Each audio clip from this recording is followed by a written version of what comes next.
Meu nome é Luciano, eu sou instrutor de trânsito e hoje eu vou falar para vocês sobre direção defensiva. Direção defensiva. Direção defensiva é dirigir de modo a evitar acidentes, apesar das ações incorretas dos outros e das condições adversas que encontrarmos nas vias. Para que o condutor possa praticar a direção defensiva, ele precisa de certos elementos e conhecimentos, não só de legislação de trânsito, mas também de comportamentos que devem ser praticados no dia a dia no uso do veículo. Então, a direção defensiva, ela visa tentar minimizar os acidentes de trânsito que ocorrem frequentemente nas vias. Então, seria técnicas e procedimentos adotados pelo motorista visando a diminuir os índices de acidentes. Normalmente, nos casos de acidentes, as pessoas procuram identificar ou perguntar quem é o culpado pelo acidente, quando a pergunta correta seria: quem poderia ter evitado o acidente?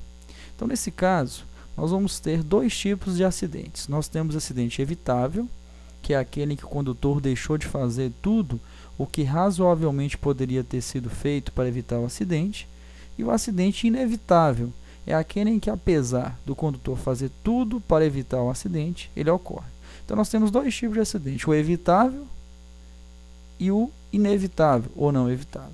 Evitável dá para ter evitado, inevitável não. Então, nós temos aqui a direção defensiva dividida em duas: direção defensiva preventiva e direção defensiva corretiva. Vamos entender como é que seria a preventiva.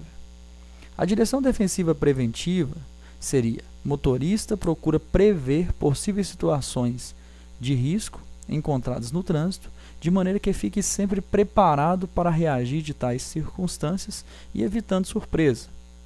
Então, observe, a preventiva ela prevê uma situação. A corretiva seria: motorista não é capaz de prever a situação de risco e precisa de usar de muita habilidade para evitar o acidente. Então, observe, a corretiva ela acaba corrigindo uma situação não antecipada. Exemplo: um condutor que circula com seu veículo na via pública, está dirigindo seu carro aí tranquilamente, conduzindo sua motocicleta normalmente. Ele avista uma bola à frente dele. Nota-se que ele observa pelos retrovisores, ele observa logo à frente e não vê mais nada, só vê a bola. Um condutor que esteja usando a direção defensiva preventiva, ele vai prever se uma situação de risco para ele. Nesse caso, ele vai adotar as atitudes, passando mais devagar no local. Se por acaso aparecer alguma criança, alguém atrás dessa bola, ele já vai estar com a velocidade mais reduzida e certamente vai conseguir evitar o acidente, né? Isso que nós estamos vendo aqui, ó. O condutor percebe que acaba acontecendo essa situação mais à frente. Então, observe, antes ele nem tinha visto a criança apareceu, a velocidade estava reduzida, ele consegue evitar. Então, observe, usando a direção defensiva preventiva, ele evita essa situação, né? A corretiva não, ele não tinha previsto isso, observou a bola, mas não viu a criança, acabou vindo com a velocidade alta, certamente vai ter que usar de muita habilidade para tentar evitar o acidente. Direção defensiva preventiva e corretiva.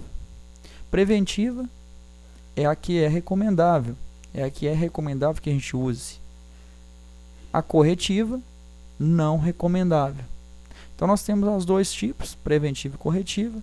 Recomenda-se que nós, condutores, usamos a preventiva e não usar a corretiva, que acaba sendo uma direção defensiva de alto risco, digamos assim. Acaba sendo que você precisa de usar de muita habilidade para tentar evitar um acidente, sendo que a preventiva não precisa, porque você está prevendo algo, né? Pode ser que nem aconteça, mas já está previsto por você. Aqui nós temos os fundamentos da prevenção de acidente, ou também chamar de elementos da direção defensiva. Aqui nós temos como se fosse uma sigla, né? CHAPD aqui. Isso é só uma referência dos 5 elementos da direção defensiva que a gente tem que saber, que é muito mencionado na prova, e eu tenho que seguir isso não só para a prova do Detran, né? Mas para a questão do dia a dia. Esse C que está aqui está referindo-se a conhecimento. Conhecimento sobre o quê? Sobre as regras e leis de trânsito. O que eu tenho que saber sobre o trânsito, como eu tenho que me portar no trânsito. Isso aí seria o conhecimento. O H refere-se para nós como habilidade, um domínio total sobre o veículo que eu dirijo. Há necessidade de eu ter um domínio sobre o veículo. O A refere-se à atenção difusa adequada. Tem vários tipos de atenção que você pode adotar no trânsito. Recomenda que você use a difusa. Como é que é difusa? Atenção difusa, você observa 360 graus em torno do seu veículo. Você observa a frente, você observa o painel de instrumentos do carro, os espelhos retrovisores. Dessa forma você consegue visualizar com muita facilidade tudo que está passando ao redor do seu veículo. Você não pode usar uma atenção que é chamada de fixa. Você fica observando só um determinado ponto, sua frente, por exemplo. Não pode usar atenção dispersiva, porque você fica disperso, você fica distraído no trânsito. Também não recomenda que você use. Então você deve usar atenção difusa, observando 360 graus em torno de você. O P aqui refere-se à previsão.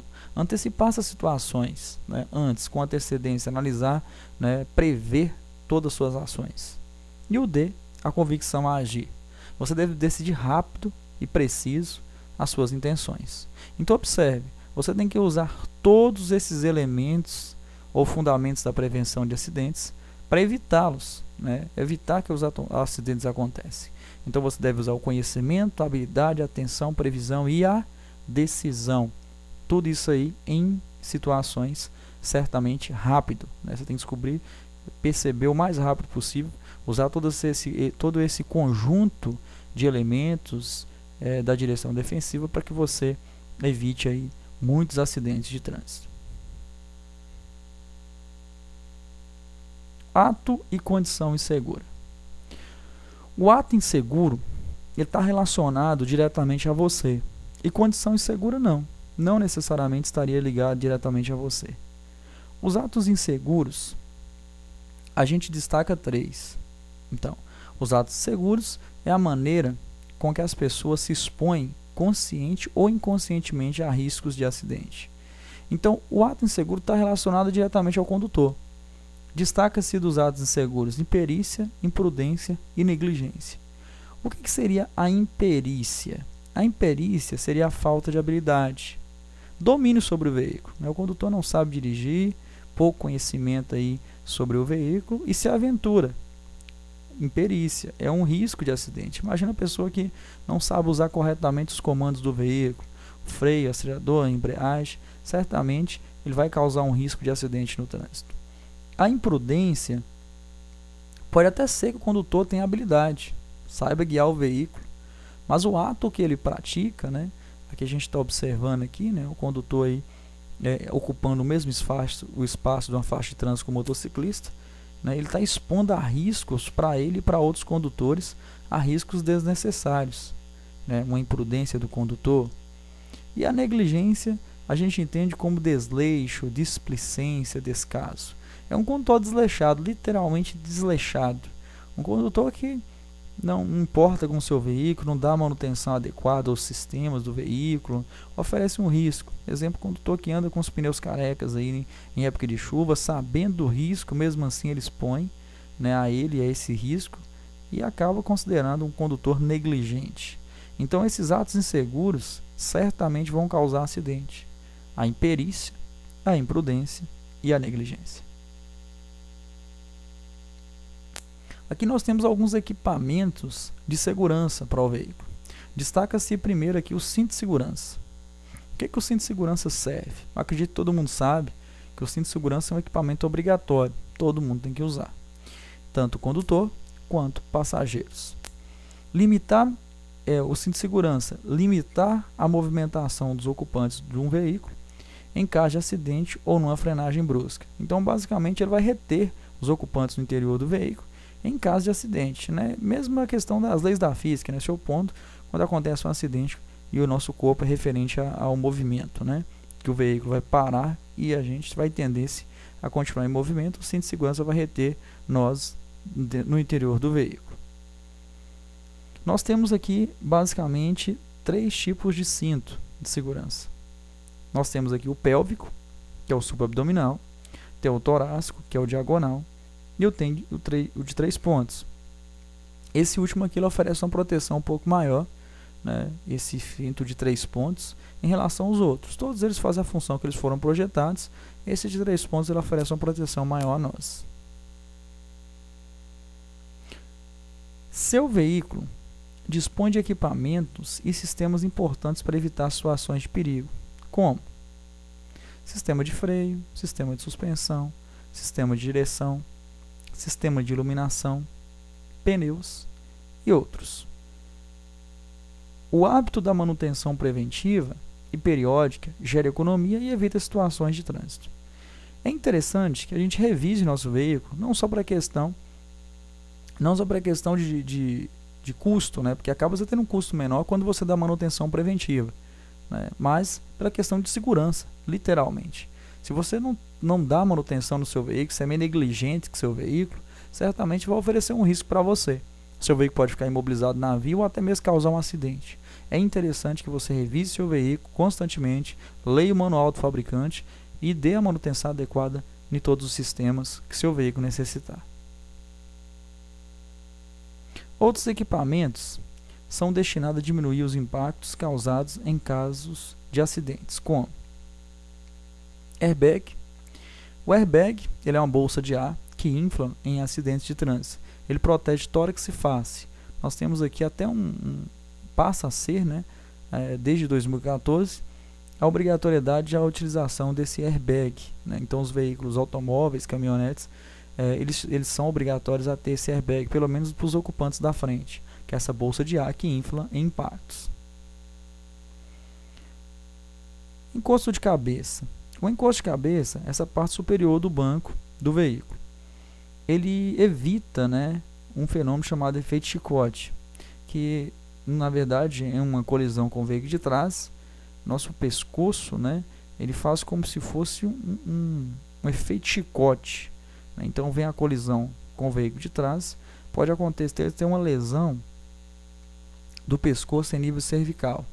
Então o encosto de cabeça bem regulado evita uma lesão a nível cervical, que é chamado esse efeito que acontece de efeito chicote, né? Então impacto faz com que corra risco quando não tem encosto de cabeça no banco ou quando o condutor não regula corretamente.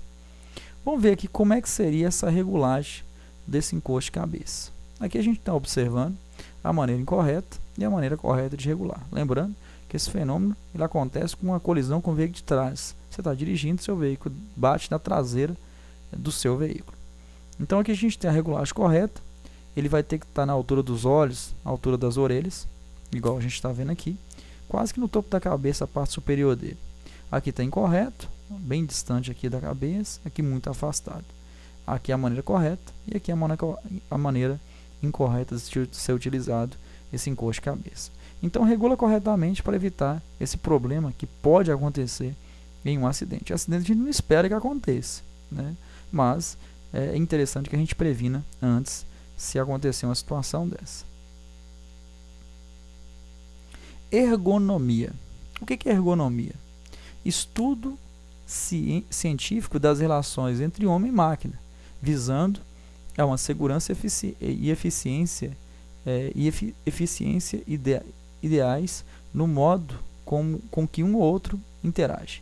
Então, basicamente, a ergonomia é a ciência que estuda a relação entre homem e máquina. Se relaciona perfeitamente a um veículo, que um veículo é uma máquina. É claro que a ergonomia em si, se a gente for parar para observar, não é só um carro e uma pessoa, né? Nós temos a questão da ciência que estuda a relação entre homem e máquina. Homem e qualquer tipo de máquina, como o carro, uma moto, é uma máquina, nós temos aí o mesmo nome. Então a ergonomia, a gente tem exemplos, por exemplo, de questão de segurança e de conforto. Os airbags, por exemplo, questão de conforto, a ciência em relação entre homem e máquina. O freio ABS, né, que tem a finalidade de reduzir, né, fazer com que não impeça o travamento das rodas do carro, fazendo com que o carro pare mais rápido. A direção hidráulica, para deixar a direção um pouco mais macia. Hoje a gente tem direção elétrica, que é mais macia ainda. Então, cinto de segurança. Então, a gente tem a ergonomia para a questão tanto de segurança quanto para conforto do usuário. Então, a gente tem alguns itens no carro que são para conforto, e alguns itens que são para segurança. Então, se mencionar na prova para vocês ergonomia, lembre, é a ciência que estuda a relação homem-máquina, né, referente principalmente ao veículo que a gente vai conduzir. Direção defensiva e funcionamento do veículo. O nosso veículo, ele dispõe de vários equipamentos dele. É interessante que nós, como condutores, né, proprietários, que fiquemos observando vários itens que esse veículo tem. Uma manutençãozinha básica que você deve dar, digamos assim. Combustível. Muito fácil você perceber isso, né? Vai ter um marcador no painel de quanto combustível que tem, e nós temos por obrigação ficar atento se o veículo tem combustível suficiente para checar o local de destino. Nível de óleo de freio, do motor, direção hidráulica. São itens que você pode observar levantando o próprio capô do carro, né? Vai ter os reservatórios, se você não souber qual que é, você vai ler no manual, vai estar te informando para você observar se os níveis estão corretos de óleo de freio, óleo do motor e da direção hidráulica, se o carro tiver direção hidráulica. Nível de óleo do sistema de transmissão, que é o óleo do câmbio, seria o óleo da caixa de marcha. Esse aqui, na verdade, a gente tem que levar no profissional, tem que levar o carro na concessionária para que eles verifiquem se está no nível correto. E quando for a hora de substituição do óleo, tem que ser levado também para eles fazerem reparo. Esse óleo não dá para você verificar, que fica na parte inferior do carro, fica na parte de baixo do motor do carro. Água do radiador. Isso aqui, coisa simples, todo mundo pode observar. Levantou o capô, acha o reservatório. Se precisar completar o líquido, você completa. Se não, é só verificar se não tem, se está sempre no nível correto. Água do sistema de limpador de para-brisa. É interessante você verificar, porque uma hora ou outra você vai precisar ligar o limpador. É interessante que esteja essa água para que não aconteça a ranhura do para-brisa. Palheta do limpador de para-brisa. Né? Também mesma coisa, tem que estar em bom estado de conservação. Você verifica se está em mau estado.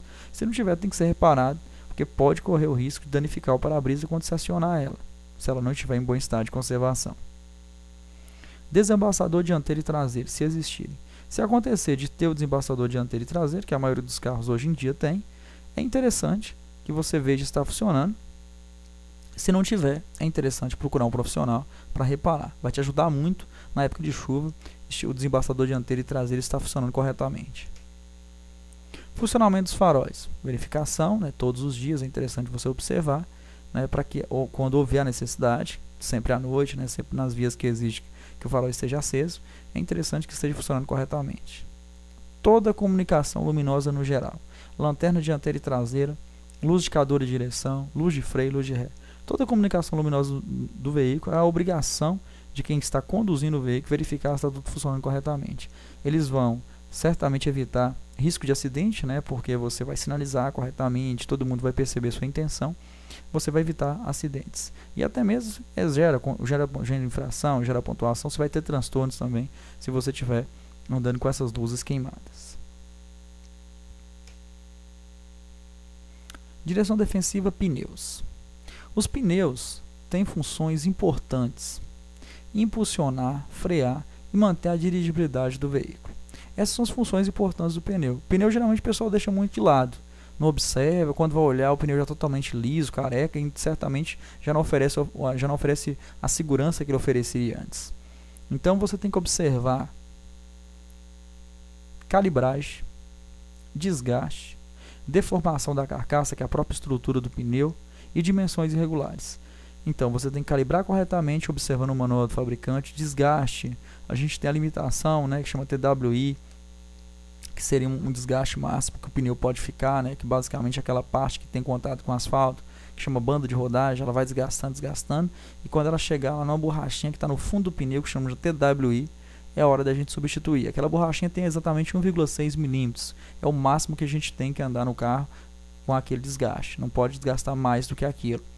Então, é interessante observar o desgaste, a deformação na carcaça, né? Em algumas situações o carro bate no buraco, ele corta por dentro, ele tem uma deformação na carcaça dele, tem que ser substituído o pneu, e as dimensões irregulares, porque tem situações que o condutor ele gosta, acha interessante colocar um pneu diferente no carro, mais bonito, né? Não é o pneu original, e aí fica como se você tivesse ali alterando o que os fabricantes, os engenheiros, né, colocaram no seu veículo. Não é interessante, certamente você vai ter oferecer um risco, tanto na questão de segurança, quanto na questão até de aumento de consumo de combustível do carro, tem um custo maior se você ficar mudando muito as características originais do seu veículo. A estabilidade do veículo também está relacionada na calibragem correta. Como eu citei para vocês, observar sempre o manual do fabricante para que você não coloque a calibragem incorreta no tipo de pneu que você tem no seu veículo. Freios. O sistema de freio desgasta-se com o uso do seu veículo e tem sua eficiência reduzida. Freios gastam, existe maior distância para frear com segurança e pode causar acidente. Então o sistema de freio tem que ser verificado. Quanto mais você usa o sistema de freio, mais ele vai desgastar os componentes e você vai ter que fazer uma manutenção um pouco com tempo menor. Quanto mais anda, mais usa freio, consequentemente, uma manutenção com tempo menor, na verdade. A principal razão de perda de eficiência de freio seria nível de fluido baixo, vazamento de fluido, disco ou pastilha gasta, que são componentes que são feitos mesmo para desgastar, lona de freio gasta. Então, se tiver com fluido baixo, quer dizer, o óleo de freio, né, geralmente o sistema de automóveis eles usam um sistema hidráulico, então vai ter um fluido, está aqui debaixo do capô também para você verificar. Vazamento faz com que o fluido diminua, o disco e pastilha gasto também acaba fazendo com que o fluido diminua, dá para você verificar isso aí constantemente. Lona gasta também, é usado na parte traseira geralmente da maioria dos automóveis, ela desgasta com o tempo também. Então verificar, fazer a manutenção preventiva para você aumentar a vida útil dos sistemas, né, e não oferecer risco à sua segurança quando você precisar usar os freios. Para frear com segurança, é preciso estar atento, mantendo uma distância segura e freios em bom estado. Não adianta você estar com um freio em bom estado, um carro zero, carro novo, e você não mantém distância de segmento. Quer dizer, você anda colado no carro da frente. Então, mesmo com o freio em bom estado, vai certamente gerar um acidente. Então, você precisa manter uma distância de segmento e, consequentemente, o freio em bom estado de conservação. Postura do condutor. A sua posição correta ao dirigir evita desgaste físico e contribui para evitar situações de perigo. Então, nesse caso aqui, a gente tem duas ilustrações. Aqui o condutor está com a postura correta e aqui que está com a postura incorreta. Dá para a gente perceber até a coluna dele, né? Que está forçando a coluna, o corpo dele está muito próximo do volante. Dessa forma vai diminuir até o campo de visão dele quando ele observar os retrovisores. Quando ele for fazer qualquer movimento aí, né, uma conversão, o que for, não vai estar utilizando os comandos corretamente. Certamente o corpo dele em si, né, ele vai sofrer bastante, principalmente se for prolongar, ficar muito tempo ali dirigindo o seu veículo. Siga as orientações. Dirija com os braços e pernas ligeiramente dobrados. Os braços têm que ficar ligeiramente flexionados, tanto as pernas como os braços. Não pode estar muito flexionado, como a gente está vendo aqui, senão você vai ficar muito próximo do volante. Apoie bem o corpo no assento e no encosto. A gente tem que ficar no fundo da poltrona, igual está aqui. Né? Esses dois aqui estão até no fundo da poltrona. Né? Então, ficar bem no fundo da poltrona, né? Regulando bem o encosto, que a gente escora, e o assento que você senta. Segura o volante com as duas mãos, certamente dessa forma, segurando sempre para o fora do volante com as duas mãos. Utilize calçado que firme bem aos pés. É interessante estar com calçado adequado, que firme bem aos pés ali, que não comprometa a utilização dos pedais. Coloque o cinto de segurança, né, de maneira correta, né, no meio do peito, né, a parte diagonal e a parte subabdominal abaixo da linha da cintura. Fique em posição que permita enxergar bem as informações do painel. É interessante vocês observar porque tem alguns carros que têm uma regulagem de volante. Se tiver essa regulagem de volante e você queira mexer, né, mudar a posição do volante ali, é interessante que você não deixe ele cobrir alguma informação do painel, para que você interprete todas as informações e não ofereça risco à sua condução segura. A posição correta ao dirigir, ela produz menos desgaste físico e aumenta a segurança. Quanto mais você manter uma postura correta, você vai diminuir o desgaste físico e vai usar os comandos de maneira correta, dessa forma evitando, consequentemente, riscos de acidente.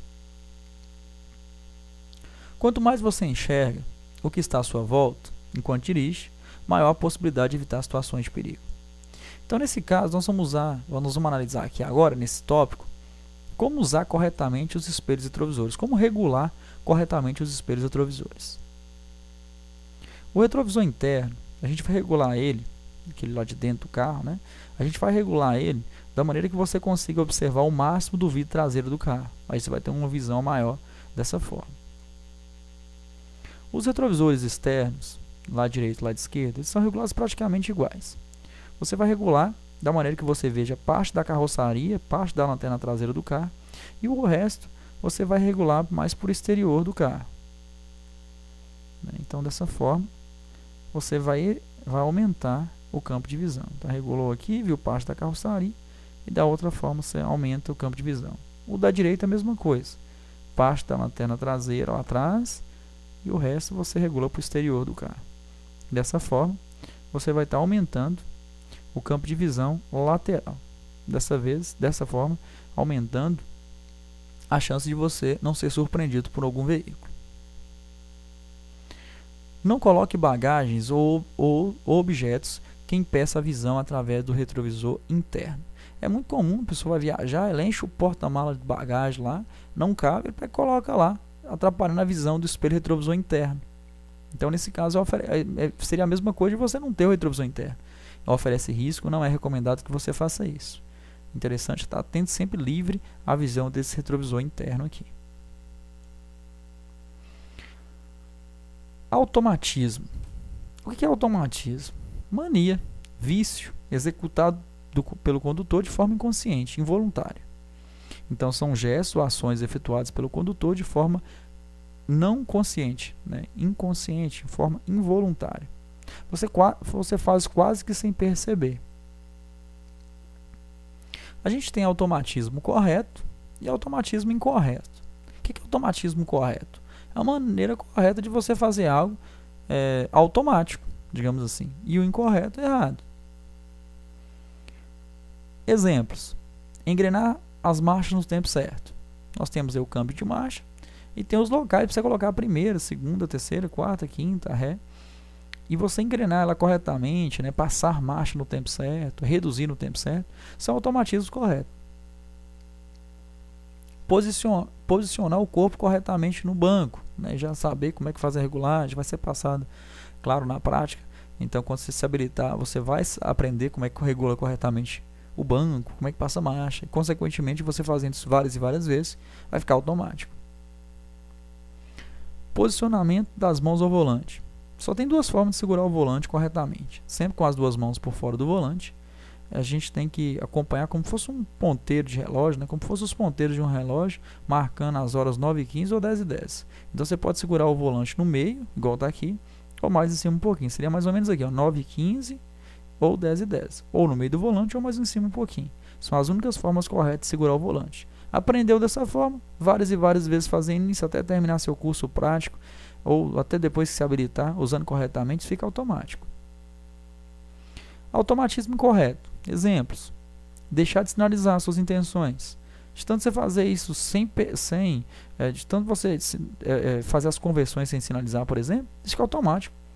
Vira um automatismo. Então você deixa de sinalizar com antecedência todas as suas intenções. Automatismo incorreto, errado. Andar com o pé apoiado no pedal de embreagem. O pedal de embreagem ele é projetado para que você use. Né? Para quê? Para passar marcha, para arrancar o carro, para a imobilização dele quando ele estiver quase parando. Então você usa ela e você libera ela. Você não pode ficar andando vários quilômetros com o pé em cima da embreagem.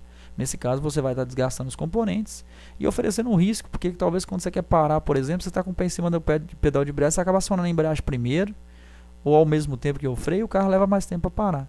Então não é recomendável que você ande com o pé em cima do pedal de embreagem. Segurar o volante de maneira incorreta. Não segurar da forma que já mencionei para vocês, ou segurar com a mão só, né? Segurar incorretamente, né? Desde que não seja passado da forma que não tem outra forma de segurar o volante. Acaba sendo um automatismo também incorreto. Agora nós vamos falar sobre algumas leis da física que vai atuar sobre o seu veículo em deslocamento. A primeira seria a aderência. O que é aderência? Aderência é a capacidade de atrito do pneu com o pavimento. É a capacidade do pneu se prender à pista de rolamento. Isso é aderência, atrito do pneu com o asfalto, contato do pneu com o asfalto. A aderência, ela está relacionada principalmente à calibragem correta do pneu. Então aqui, por exemplo, nós temos as situações, ó, pouca pressão, pressão correta, excesso de pressão. Quando acontece pouca pressão, quer dizer, né, se era para você colocar, sei lá, 60 libras nesse pneu, você colocou 30, ou era para colocar 30, você colocou 20, nós temos o veículo com pouca pressão. O que acontece? Ele vai desgastar as laterais do pneu e esse meio vai dobrar por interior. Nesse caso, nós vamos ter uma perda de estabilidade também, porque vai perder atrito, ó, vai ter atrito só nas laterais, o meio não vai ter. Excesso de pressão, ao contrário aqui era para ter, sei lá, 30 libras, colocaram 60 libras nesse pneu. Excesso de pressão. Desgasta o meio e a lateral já não tem contato. Aqui é como se colocasse um pneu mais fino no carro, porque ele vai ter pouco contato com o pavimento. As laterais não vai ter tanto e vai ter mais contato com o meio. É desgaste irregular e perda de aderência, consequentemente, perda de estabilidade também. Pressão correta. Aqui nós temos o desgaste correto do pneu. Toda essa parte aqui teve contato com o asfalto, teve uma maior aderência, um maior contato com o asfalto. Também observo desgaste, observo calibragem, de acordo com o manual do fabricante, como a gente está acompanhando aí o curso, né, o vídeo. E aqui nós temos a questão do desgaste. Essa borrachinha que está no fundo do pneu, esse fundo aqui no friso do pneu aqui, ela tem exatamente 1,6 milímetros. É o máximo que o pneu pode rodar. Essa parte do pneu, que é a banda de rodagem, ela vai desgastando, desgastando. Quando ela chegar nessa borrachinha no fundo do pneu aqui, é hora de substituir o pneu. Então observe, nós vamos trocar o pneu do carro quando tiver desenhos, quando tiver os sulcos ou frisos ainda. A gente não pode esperar totalmente ele ficar totalmente liso, conhecido como pneu careca, para poder substituir, não. Chegou na borrachinha lá no fundo do pneu, é hora de substituir o pneu. Sempre observando calibragem e também a conservação. O que tem relação com a aderência diretamente é isso. A aderência, ela trabalha de forma contrária à velocidade. Quanto maior a velocidade do seu carro, menor a aderência, menor atrito você tem. Quanto menor a velocidade, maior a aderência. Então observe, você tem que analisar que a aderência ela já trabalha de forma contrária à velocidade. Então você tem que manter seu veículo em bom estado, questão de pneu em bom estado de conservação e calibrado corretamente para que você mantenha o máximo de aderência possível no seu veículo, né? Então isso aqui vai interferir na questão da aderência, sim, né? Do atrito do pneu com o solo, questão de calibragem e questão de desgaste dos pneus. Primeira lei de Newton, ou também chamada de lei da inércia. O que é isso? A primeira lei de Newton, ela diz o que para nós? Todo o corpo permanece em seu estado de repouso ou de movimento uniforme em linha reta, ou movimento retilíneo, a menos que seja obrigado a mudar seu estado por forças impressas a ele. Então, o que ele diz? O que Newton diz sobre isso? Então nós temos, se um corpo está parado, ele tende a ficar parado. Se o corpo está em movimento, tende-se a continuar em movimento, a menos que uma força seja aplicada a ele. Quando a gente está em um ônibus, nós estamos parados dentro de um ônibus. O ônibus está parado e os ocupantes do veículo estão parados. Quando o ônibus começa a entrar em movimento, o que o corpo nosso faz? Vai para trás. Mas não necessariamente. O que a lei da física fala? O que a lei de Newton fala? Um corpo em movimento tende a continuar em movimento e um corpo parado tende a permanecer parado.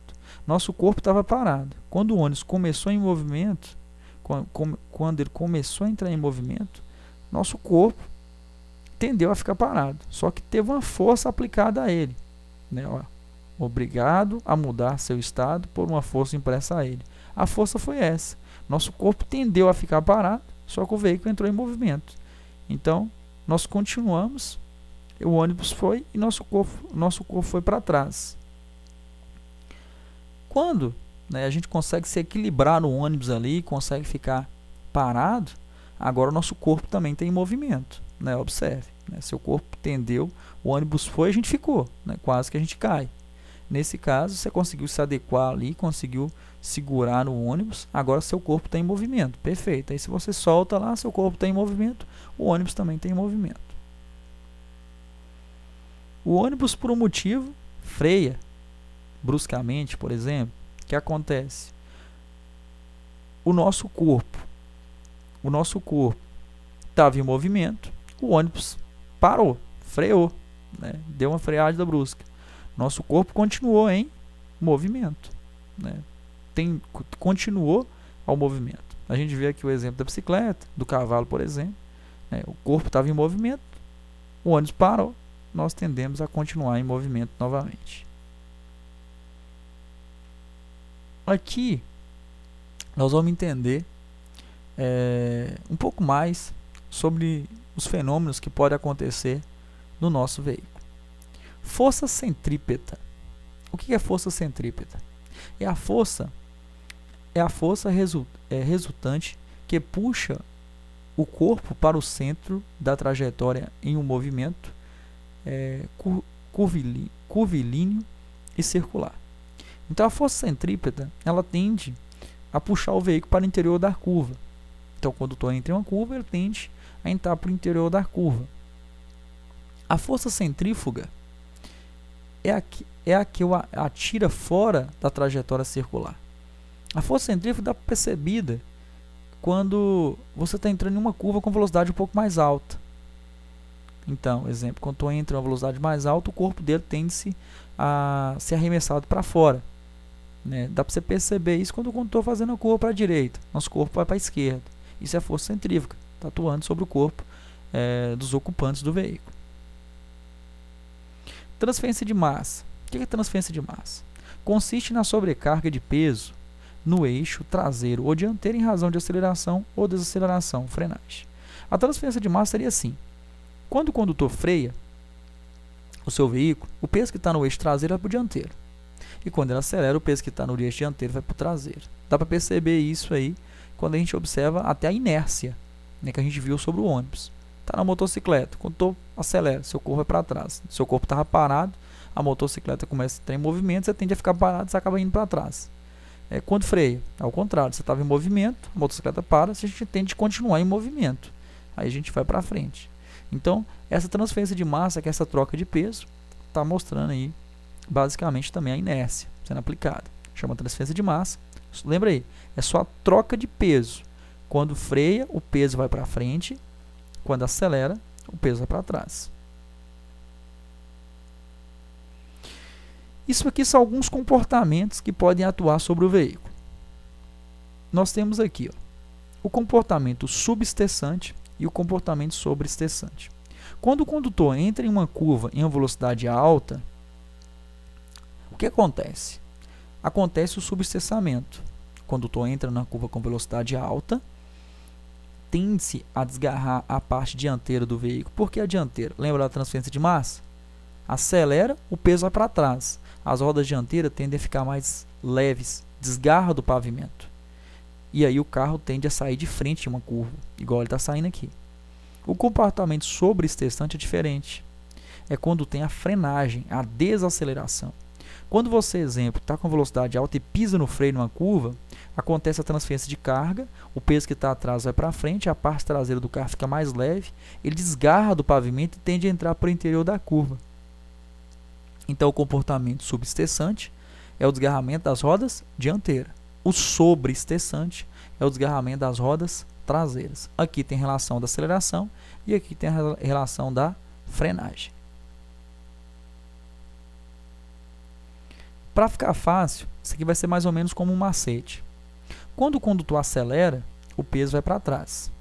Acontece em uma curva, por exemplo, o subestessamento, que é o desgarramento das rodas dianteiras. Acelerou, o peso vai para trás, a parte da frente está mais leve, tende a desgarrar com mais facilidade.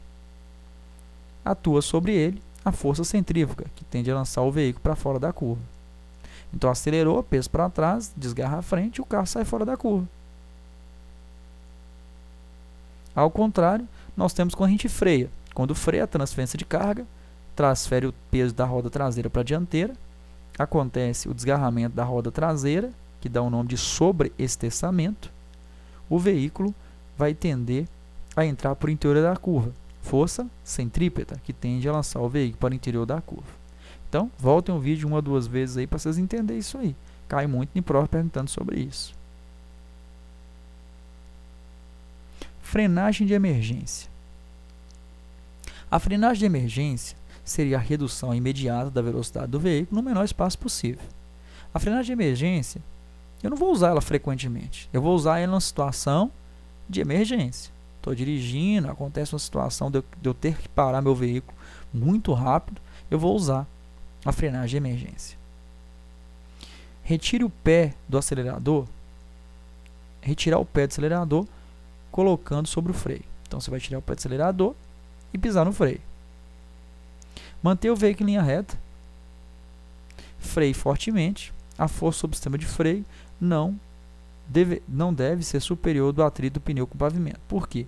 Porque se você pisar no freio com tanta força, vai travar as rodas. Aí vai perder o atrito, vai perder a aderência do pneu com o asfalto. O carro vai continuar andando com as rodas travadas, vai levar mais tempo para parar. Então, nesse caso, se essas rodas travarem, alivia o pedal de freio. Então, travou a roda, você percebeu que está travando a roda. Você libera, você viu que o carro está continuando andando com a roda travada, está fazendo aquela cantada de pneu. Você vai aliviar o pé do pedal de freio, fazendo com que libere um pouco as rodas, volte até a aderência, volte a ter o atrito com o pneu com solo, até o carro parar. Quando tem um sistema ABS, a gente não tem esse problema não. Isso aqui é mais se o sistema não tiver, o carro não tiver o sistema ABS. Só aciona a embreagem no final da parada. Para quê? Para o carro não apagar. Então, a frenagem de emergência ela é usada dessa forma. Lembrando que isso aqui é para fazer uma redução imediata no menor espaço possível. Condições adversas. O que é condição adversa? Condição adversa são todos aqueles fatores que podem prejudicar o seu real desempenho no ato de conduzir, tornando maior a possibilidade de um acidente de trânsito. Então, as condições adversas são dificuldades mesmo que você vai enfrentar na condução do seu veículo, que são elas: luz, tempo, a via ou a pista, o trânsito, veículo, carga, passageiros e até mesmo condutor. Então, condutor, na verdade, a maioria dos acidentes, cerca de 90% dos acidentes de trânsito acontece por culpa nossa.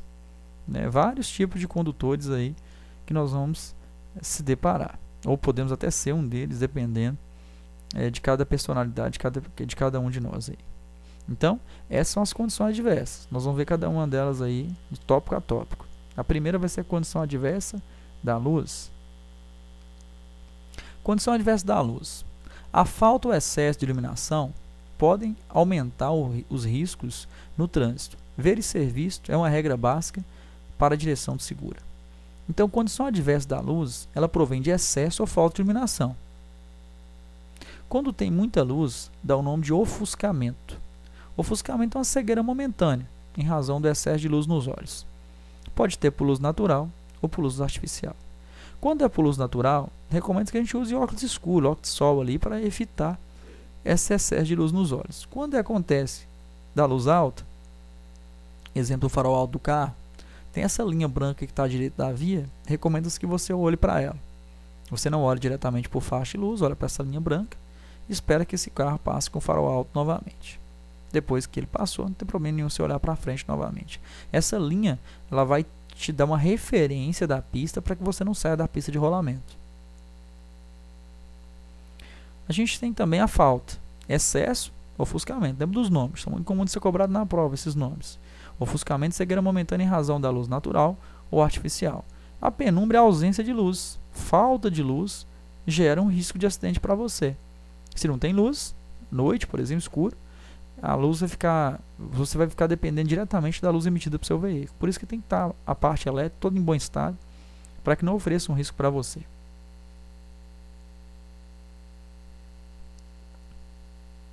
Algumas condições climáticas e naturais afetam as condições de segurança também. A gente tem chuva, a gente tem neblina, neve. Aqui no Brasil não tem, né? Mas pode acontecer granizo também e tal. Pode acontecer essa situação também. Mas as mais comuns são chuva, né? Neblina, cerração, vento. Isso pode causar um risco aí à segurança nossa. Nessas condições, devemos adotar as atitudes para garantir a segurança, reduzindo velocidade, redobrando a atenção, para cada situação ali adversa que a gente acaba enfrentando. A primeira é chuva. O que a gente deve fazer em chuva? Redobrar a atenção, acionar a luz baixa do farol. Nós temos aí 3 luzes do carro, né? O farol lente, farol baixo, farol alto. Recomendo na época de chuva usar o farol baixo, para não ofuscar a visão do outro condutor e você conseguir visualizar com mais facilidade. Aqui o desenho aqui já indica para a gente que a gente tem que fazer, ó, reduzir a velocidade. A placa de 60, eu vou 40, sou um condutor defensivo, vou na velocidade um pouco mais baixa pela condição adversa que eu estou enfrentando. Aumente a distância do veículo da frente. Quando chove, o carro leva mais tempo para parar depois que aciona os freios. Então é interessante você ficar mais longe do carro da frente. Reduz a velocidade. É interessante a redução da velocidade, né? Mesmo pelo fato que você vai ter que ter um espaço maior para você parar. Então é interessante que esteja mais longe do carro da frente. Não freie de maneira brusca, né? Acontece o travamento de roda com mais facilidade, você leva mais tempo para parar. Observação. Piso molhado reduz a aderência dos pneus, velocidade reduzida e pneus em bom estado evita acidentes. A perda de aderência do pneu com o solo é quando o veículo flutua na água e você perde totalmente o controle sobre o veículo. Aquaplanagem ou hidroplanagem. Então, aquaplanagem ou hidroplanagem é a perda total de aderência. A aderência nós vimos anteriormente, lei da física, e nós temos a questão de contato do pneu com o solo. Quando acontece a aquaplanagem, o carro flutua literalmente por uma fina camada d'água entre o pneu e o solo. O que pode acontecer a aquaplanagem com mais facilidade? Pista plana, reta, veículo em velocidade alta e pneus em mau estado de conservação. Isso proporciona para acontecer a aquaplanagem com facilidade maior. O que fazer? Tirar o pé do acelerador progressivamente, virar levemente a direção para a direita e para a esquerda, e testar levemente a direção do veículo, levemente. Não frear de maneira nenhuma, porque acontece a transferência de carga, o carro pode acontecer até de rodar na pista de rolamento.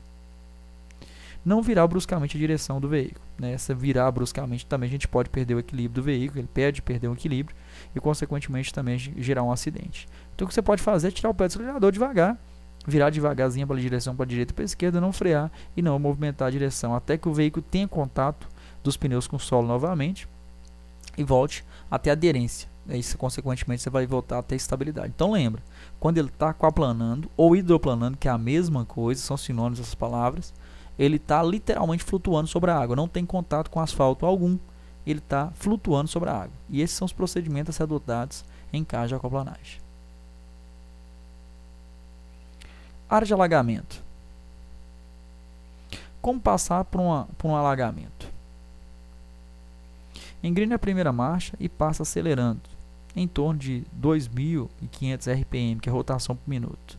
Vai estar mostrando no painel, no tacômetro, no conta-giro do carro lá. Para evitar que entre água pelo sistema de escapamento. É recomendável que você acelere, porque quando você passa por uma área de alagamento é diferente da aquaplanagem. A aquaplanagem é uma pequena quantidade de água. Quando é a questão do alagamento, tem uma grande quantidade de água. Então, certamente, o escapamento do carro que fica na parte inferior, parte de baixo, vai estar submerso sobre água. Então, é interessante que você acelere para evitar que entre água no sistema de escapamento. Pede primeira marcha, por quê? Porque é a marcha mais forte do carro. Então, o carro vai ter muita força, não vai ter muita velocidade, mas vai ter muita força. Vai conseguir sair daquela situação com mais facilidade. Não tire o pé, não mude a marcha durante a área de alagamento. Por que não mude a marcha? Porque quando você muda a marcha, você tira o pé do acelerador e para apertar a embreagem, consequentemente passar a marcha. Esse tempo pode ser que não é o suficiente e vai ter um volume de água intenso na parte de baixo do carro que pode fazer com que o motor do carro apague. Não mude a marcha durante a passagem de alagamento. Não passe por água, por alagamento, cujo volume da água esteja acima da metade da roda do veículo. É porque passa da metade da roda, pode ser que o veículo não vai ter como passar, né? Vai criar uma resistência da água no veículo. Consequentemente, o carro pode ser levado pela água. Então recomenda que só passe se tiver no máximo na metade da roda do carro. O carro afogou. Não dê partida. Deixe desligado e aguarde. Por quê? Você vai danificar mais se der partida. Afogou, ele parou de funcionar, você não pode dar mais partida. Começou a passar na área de alagamento lá, por isso que o ideal é não passar, né? Tenta evitar essa área de alagamento, porque inevitável são esses procedimentos a ser adotados. Então, se ele apagou, deixa ele quietinho, não dá partida, deixa ele desligado. Não dá partida novamente não, senão você vai acabar danificando mais do que a água já danificou o motor do carro. Passando o alagamento, faça um check-up total no seu veículo, desde o óleo, transmissão, até o sistema de ventilação. Então, você vai dar um check-up em todos os itens do carro, né? Sistema de lubrificação, né? O óleo, vai dar um check-up no sistema elétrico do carro lá, para ver se está tudo funcionando corretamente. Depois que passou essa área de alagamento, esse grande volume de água que o carro teve que se deparar. Neblina ou cerração. Acontece muito a questão da condição adversa de neblina ou cerração, geralmente próximo de cidades litorâneas, próximo do mar. Acenda a luz baixa do farol, é interessante para você ver, é uma condição adversa de visibilidade. Aumente a distância do veículo da frente, é interessante que você fique mais longe, né, porque esse condutor pode ter uma condição adversa mais à frente, fazendo com que ele freie bruscamente, é interessante que você esteja mais longe. Reduza a sua velocidade. Não use o farol alto, porque pode ofuscar a visão do condutor que vem em sentido contrário. Pare em local seguro, como posto de abastecimento, se não tiver jeito. Você viu que aquela fumaça está muito densa, na questão da neblina está muito densa, não está conseguindo dirigir corretamente. Não pare no acostamento, que é perigoso do mesmo jeito, você fica muito próximo da pista de rolamento. Tenta achar um local seguro, como exemplo, um posto de gasolina, um posto de abastecimento, até esperar aquela névoa dissipar para que você continue prosseguindo sua viagem segura. Condição adversa de vento. Ventos muito fortes, ao atingir seu veículo em movimento, pode deslocar, ocasionando a perda de estabilidade e o descontrole, que podem ser causa de colisões com outros veículos ou até mesmo capotamento. Avistando essa plaquinha, ela já sabe que aquele local tem um vento forte. Recomendo que você reduza a velocidade, redobre a tensão. E aí tem situações até que pede para você abrir um pouquinho o vidro do carro, para que entre um pouco de ar no veículo, para criar uma estabilidade um pouco maior. O que fazer? Vendo a sinalização correspondente, reduz a velocidade, para não ser surpreendido e para manter a estabilidade do veículo.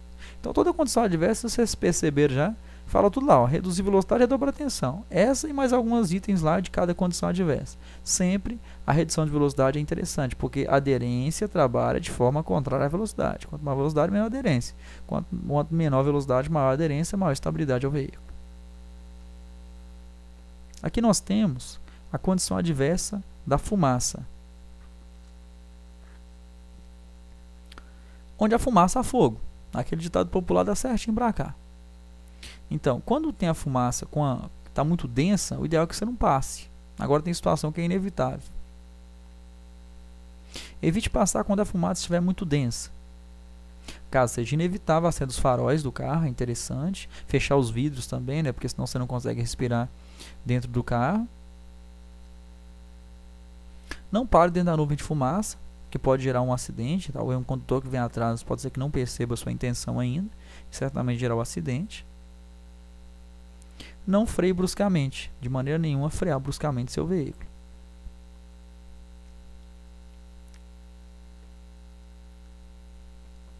Aqui nós temos a fixação da velocidade. Você tem a obrigação de dirigir numa velocidade compatível com a segurança da via, respeitando os limites de velocidade estabelecidos. Nós, condutores, temos que manter uma velocidade regulamentar de acordo com as condições da via. Então, se tem uma placa de 80 km por hora, por exemplo, como a gente vê na ilustração, se a pista estiver em bom estado, for durante o dia, não tem problema nenhum. Essa velocidade foi planejada, foi analisada e você pode respeitá-la. Caso tenha uma condição adversa, algo que comprometa a segurança, aí sim, você vai reduzir mais a velocidade. Por exemplo, talvez tenha um congestionamento, a via está esburacada, está à noite, está chovendo, então você vai reduzir a velocidade. Mas a gente também não pode andar muito devagar também não. Há situações que o condutor anda muito devagar, em bom estado de conservação à pista, acaba gerando uma situação de perigo. Então você tem que dosar a sua velocidade de acordo com as condições da via e de fluidez do trânsito também. Curva. Ao fazer uma curva, sentimos o efeito da força centrífuga, tendendo a lançar o veículo para fora da curva. A força que joga para fora da curva. E exige um certo esforço para deixar o veículo em sua trajetória. Diminua a velocidade antes da curva. A gente não pode frear dentro da curva, porque acontece transferência de carga, comportamento sobreexcessante, o veículo tende a entrar para dentro da curva. Então você não pode frear, tem que frear antes da curva, reduzir a velocidade antes. Comece a fazer a curva com movimentos suaves e contínuos ao volante. Eu não posso oscilar, não pode ter oscilações na direção do veículo, né? Acaba balançando o carro, perde estabilidade, perde o equilíbrio do veículo. Então, movimentos contínuos e suaves ao volante. Procure fazer a curva movimentando o mínimo que puder o volante, evitando movimento brusco e oscilações na direção. Essas são as recomendações. Frear antes, entrar acelerando, tem que entrar acelerando, mas com a necessidade da curva. Declive, descida forte. Você percebe que a frente tem um declive acentuado. Teste os freios. Nunca desça com o veículo desengrenado. Desengrenado é o veículo sem a conexão do motor com as rodas. Seria ponto neutro, que é chamado também. Não desça desengrenado. Não desliga o motor na descida. Não é interessante também desligar na descida. É que o motor do veículo sempre tem que estar em funcionamento, desde quando você deu partida nele. Ele não pode desligar enquanto você não vai imobilizá-lo, né? Parou, chegou em casa, alguma coisa do gênero. Aqui nós temos também a ultrapassagem. Onde há a sinalização proibindo ultrapassar, não ultrapasse. Então, se você tem a proibição, não faça a manobra. Só ultrapassar se a faixa do sentido contrário estiver livre. Observar quem está aqui atrás se tem condições de fazer a manobra com segurança. Lembre-se que você pode exceder a velocidade, que você não pode exceder a velocidade máxima naquele trecho. Então, quando você ultrapassar, você não pode ultrapassar e exceder o limite de velocidade. Então, nesse caso, só vai ultrapassar se o condutor da frente permitir que você realize essa manobra, porque senão vai ficar difícil para você. Não dificulte a ultrapassagem, dê sempre a passagem pelo lado esquerdo da via. Não tenha pressa, aguarde a condição permitida e segura para que você realize essa manobra com segurança. Qualquer estreitamento de pista, referente ao estreitamento de pista, qualquer estreitamento de pista aumenta risco, não tem jeito, né? O estreitamento de pista, a pista está mais estreita do que o normal. Aqui, por exemplo, por causa de um buraco, né? Quebrou ali o pavimento, ficou uma faixa de trânsito inutilizável. Pontes estreitas, sem acostamento, obra de desmoronamento, barreiras, presença de objetos na pista, por exemplo, provocam estreitamento de pista. Redobre sua atenção, reduza a velocidade. Quando for possível a passagem de apenas um veículo por vez, aguarde um momento oportuno. Então, você vai passar um por vez, a gente vai esperar a oportunidade ideal para não oferecer risco à nossa segurança. Acostamento. Acostamento é uma parte mais diferenciada da pista de rolamento, destinada à parada ou estacionamento de veículos em situação de emergência, a circulação de pedestres e bicicleta quando não houver local apropriado. Então, o acostamento, você pode usar ele em situações extremas. Você não pode parar no acostamento, exemplo, para tirar foto da paisagem lá que acha bonito. Isso não é permitido. Vai cometer infração de trânsito, oferece um risco à segurança sua, né, e dos outros usuários. O pedestre é para circulação, ó, bicicletas e pedestres, quando não houver local apropriado para eles. Você pode usar em situação de emergência, como a gente está vendo na ilustração, o carro quebrou, né, furou o pneu ali. Ele está fazendo esse reparo, colocou a sinalização e depois vai sair do local. Né? Então, se tiver também, colocar a sinalização adequada para não oferecer risco. É perigoso e proibido trafegar pelo acostamento, ou mesmo parar, que não seja uma situação de emergência. Condição adversa da via ou da pista. Ondulações, buracos, elevações, inclinações ou alterações do tipo de piso pode desestabilizar o veículo e provocar perda de controle. Então, buraco na pista, né, depressões, situações em que você observa que vai oferecer risco, aumenta a chance de você causar um acidente.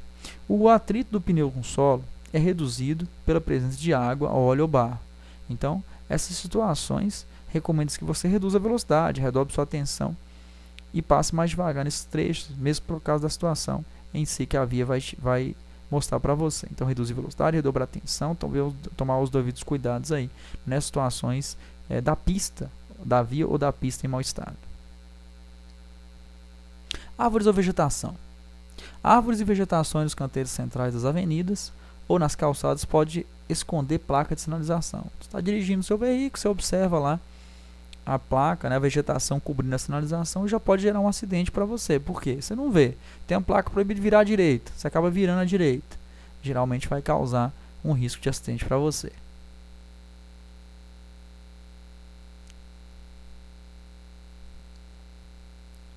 Redobre sua atenção, reduza a velocidade, identificando restrições de circulação, para você saber o que você pode fazer, para você ver se você consegue visualizar a placa com mais facilidade. Cruzamento. Cruzamento, elas são áreas de risco no trânsito. Quanto mais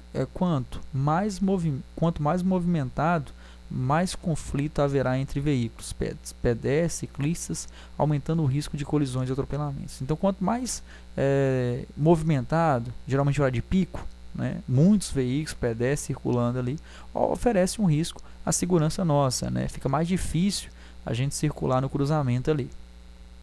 Independentemente de existir algum tipo de sinalização, você deve redobrar sua atenção. Então, tendo ou não sinalização de trânsito, a gente tem que redobrar a atenção.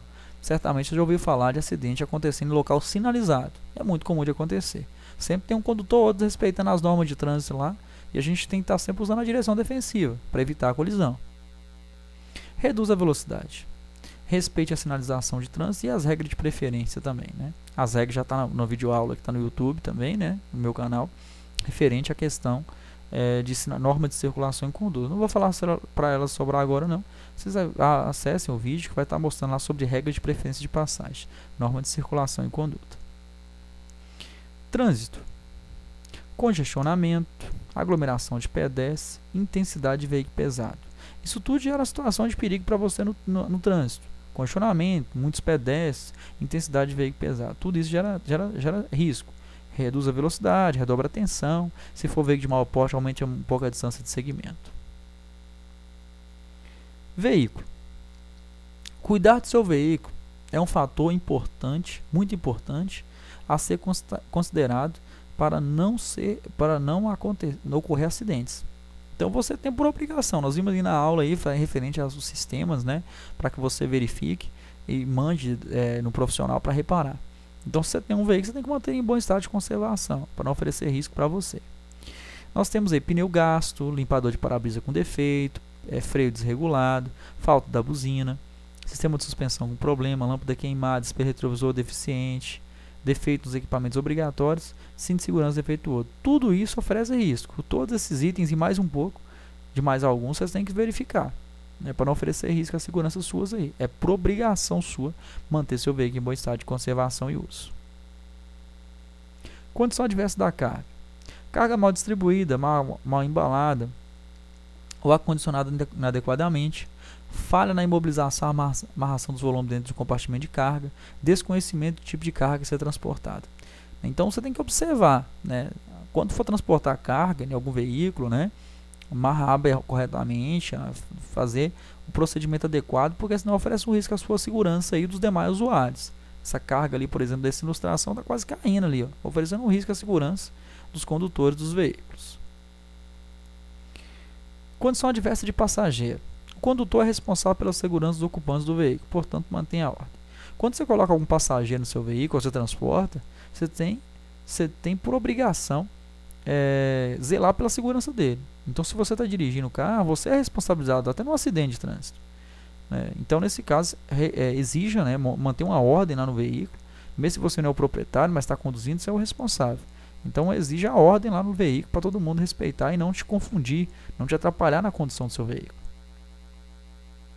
Barulho, desordem, brigas entre os ocupantes, crianças pequenas desacompanhadas, excesso de passageiro, passageiros irritados, nervosos, inseguros, alcoolizados, uso de droga. Tudo isso são condições adversas dos passageiros, que atrapalham a condução do seu veículo. Superlotação também, né? Exemplo do ônibus aqui, por exemplo, todo lotado aqui, isso oferece um risco também. Condição adversa do condutor. Concentração e reflexo diminui muito com o uso de álcool e drogas. Acontece o mesmo se o condutor não dormir ou dormir mal. Então tem você mesmo é o principal, né? 90% dos riscos aí de acidente é culpa nossa. Então é interessante que você esteja em boas condições para guiar o seu veículo, para não oferecer um risco à segurança dos demais usuários, sua e dos demais usuários. Sono, fadiga, cansaço, mesma coisa, preocupação, nervosismo, ansiedade, euforia, embriaguez e drogas. Tudo isso aqui oferece um risco à segurança sua. É interessante analisar mesmo se você tem ou não condições de guiar o seu veículo com segurança. Aqui nós temos reação, frenagem e parada. O que é isso? Aqui dá para a gente entender que um veículo não para quando eu quero. Então o veículo está em movimento, está em velocidade. Quando a gente já visto uma situação mais à frente, e quer parar, ele não vai parar na hora que a gente quer. Ele vai levar um tempo a parar.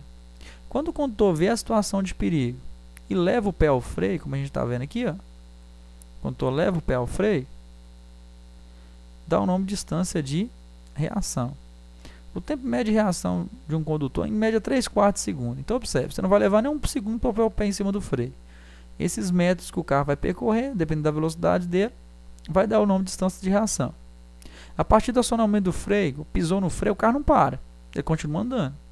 Então esse tempo que ele pisa no freio até a sua imobilização total, dá o nome de distância de frenagem, porque ele estava freando até o carro parar. E a soma desses metros que deu aqui, ó, da reação dele, mais a frenagem, a gente tem a distância total de parar. Só tem que saber disso para a prova. Não vai mencionar também a distância, não. Quanto maior a distância, quanto maior a velocidade que o carro está, maior vai ser a distância de reação, maior vai ser a distância de frenagem, e, consequentemente, maior vai ser a distância de parada.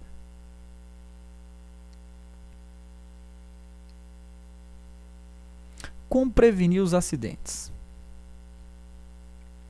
Existem procedimentos que, quando praticados conscientemente, ajudam a prevenir ou evitar acidentes. Podemos chamar esses procedimentos de método básico da prevenção de acidentes e aplicá-los em qualquer atividade do dia a dia que envolva risco. Nós temos a primeira colisão. Essa primeira colisão era considerada colisão com o veículo da frente. O condutor bate no veículo da frente. É aquela em que você bate no veículo que está à sua frente e diz, infelizmente não foi possível evitar. Por quê? Por ele ter parado bruscamente ou não ter sinalizado que iria virar. Então você imagina, você bate no carro da frente e fala que não teve culpa, né? Porque infelizmente não deu para ele parar porque ele freou bruscamente e você ou ele não sinalizou adequadamente, não sinalizou previamente. Aí nós temos o artigo 192 que diz para nós: deixar de guardar a distância de segurança lateral e frontal entre os seus e os demais veículos, infração grave. Então observe, né? Infelizmente não foi possível evitar, porque parou bruscamente ou não sinalizou. Então nós temos aqui a infração só para refletir sobre o assunto. Deixar de guardar a distância lateral e frontal entre os seus e os demais veículos. Infração grave. Então mantenha a distância de segmento, mantenha a distância do veículo da frente. Observe o trânsito à frente do veículo que o precede. O veículo que precede é o carro da frente. Então lá na frente você tem que observar se não tem um trânsito, alguma coisa que vai influenciar com que ele reduza a sua velocidade, porque se ele for reduzir, você tem que reduzir também, para você sempre manter a distância do veículo da frente. Ficar atento a sinais emitidos pelo veículo da frente. Se eu contou aqui, por exemplo, se deu a azulzinha vermelha, pisou no freio, você pisa no freio também. Se deu seta para a esquerda ou para a direita, ele vai reduzir a velocidade, você reduz também. Dessa forma, você evita a colisão com o veículo da frente. Colisão com o veículo de trás. Uma das principais causas de colisão na traseira é motivada por motoristas que dirigem colado e nem sempre podem se escapar da situação, principalmente numa emergência. Então, se o condutor anda colado no veículo da frente, né, você está dirigindo, tem alguém colado na traseira do seu veículo ali, certamente ele pode não ter espaço, talvez uma manobra que você faça, né, e colidir com a traseira do seu veículo. Não fique indeciso ao percurso. É interessante que você, dirigindo seu veículo, sinalize sempre com antecedência para evitar uma colisão com o veículo de trás. Não freie bruscamente. Defina o trajeto e sinalize com antecedência. É interessante você definir o trajeto de casa. Eu vou sair, vou pegar tal rua, tal avenida. Dessa forma você adianta mais o seu percurso e acaba evitando uma situação dessa. Facilite a ultrapassagem. É interessante que você facilite a manobra. Então, quando estou querendo ultrapassar o seu veículo, você facilita a manobra do lado esquerdo, tira esse carro colado da traseira sua, evita uma colisão dessa. Então a gente fala assim, mas deixa eu bater, quem bate atrás está errado. Só que acontece que a colisão que você estava acompanhando nas aulas, a lesão no pescoço, o efeito chicote, ela é relacionada com uma colisão com o veículo de trás. É um carro que bate a traseira sua, se o encosto de cabeça não estiver regulado corretamente, pode acontecer uma lesão no pescoço, você pode morrer por causa disso. Então analisa direitinho, se ela se compensa, deixa ele pagar pelo erro dele. Colisão frente com frente ou frontal. É um dos piores tipos de acidente que tem, pois em poucos segundos os veículos se transformam em ferros torcidos, envolvendo os ocupantes, condutores e ocupantes de tal maneira que raramente escapam com vida. Então, geralmente é um acidente violento, raramente as vítimas escapam ilesas. É um dos acidentes mais violentos, pois a força do impacto corresponde à soma da velocidade dos dois veículos. Imagina, uma colisão com um poste. Um condutor está a 80 km por hora no carro dele, ele bate no poste. O impacto da batida foi 80 km por hora. A colisão frontal é um veículo batendo com outro veículo em movimento. Então, exemplo, um carro está a 80 km por hora, ele bate de frente com o outro a 80 km por hora. O impacto da batida a gente soma. Então, é como se estivesse batendo não 80 km por hora, 160 km por hora. O impacto da batida entre os dois. Só ultrapassar com segurança onde for permitido. Entrar nas curvas com velocidade compatível. Respeitar o limite de velocidade e demais condições. São recomendações aí para evitar a colisão.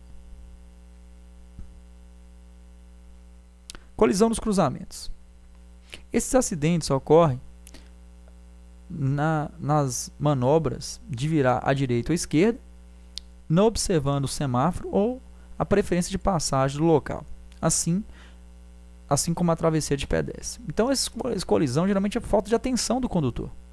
Falta de atenção de um ou mais condutores ali, certamente gerando esse tipo de colisão. Muito comum de acontecer o abarroamento, como a gente está vendo aqui, que é a colisão lateral, né? O condutor bate na lateral de outro veículo. Reduz a velocidade ao transpor um cruzamento. Olhar para os dois lados, primeiro para a esquerda. Recomendo que a gente olhe primeiro para a esquerda, que teoricamente é o veículo que chega primeiro em seu veículo. Né? Você vai entrar na interseção, né? Qual chega primeiro? Lado esquerdo. Então você olha primeiro lado esquerdo. Só realizar a manobra em local permitido e com segurança. E aqui nós temos 1/3 dos acidentes de trânsito acontece nos cruzamentos. De cada 3 acidentes, um é no cruzamento. Então é uma proporção considerável. É interessante a gente analise direitinho, né, e tente evitar ao máximo esse tipo de acidente. Colisão nas ultrapassagens. Em locais de pouca visibilidade, nas curvas, locais proibidos por sinalização, verifique sempre.